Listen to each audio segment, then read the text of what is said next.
I pozdrav svi ljudi, ovdje je Luka i Karol sa kanala Croatian Gamers. I ljudi, evo ga, napokon došli smo do 300 subscribera i ovom pretplatnika. Uglavnom, danas snimamo tu jedan rafal, ajde Karol snimi.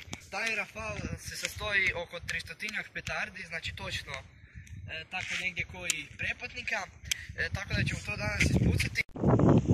Uglavnom ljudi, duši je malo vjetar, tako ne znam da li ste me čuli. Znači mi smo već sve pripremili, barut i sve. Idemo za početak baciti jedan šok Extreme. Inače, kupite i šok je dobar i Komandos, po meni najbolje petarde sad u Orionu. Znači fakat su dobre, prejake Komandos, i šok nije loš. Uglavnom, idemo dalje. Znači idemo sad napokon na naš rafal, tako da idemo ljudi krenuti.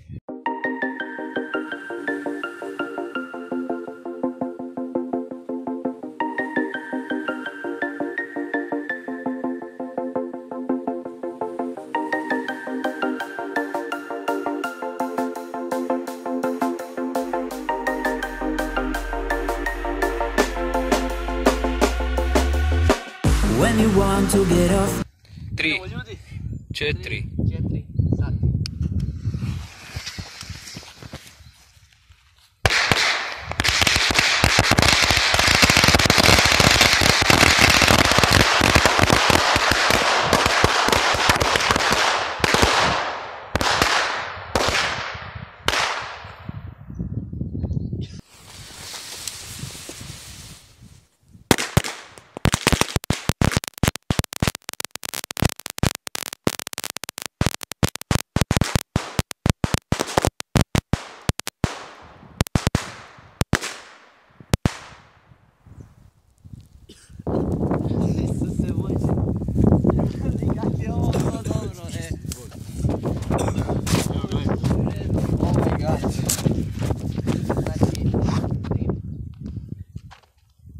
Hvala vam, evo još jednom za 300 subscribera.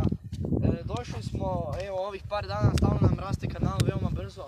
Možda ćemo čak do nove godine stići do 500, ali to ćemo još vidjeti. Uglavnom, to je to bilo ljudi za ovu epizodu. Vidimo se u idućoj, a do tada pozdrav!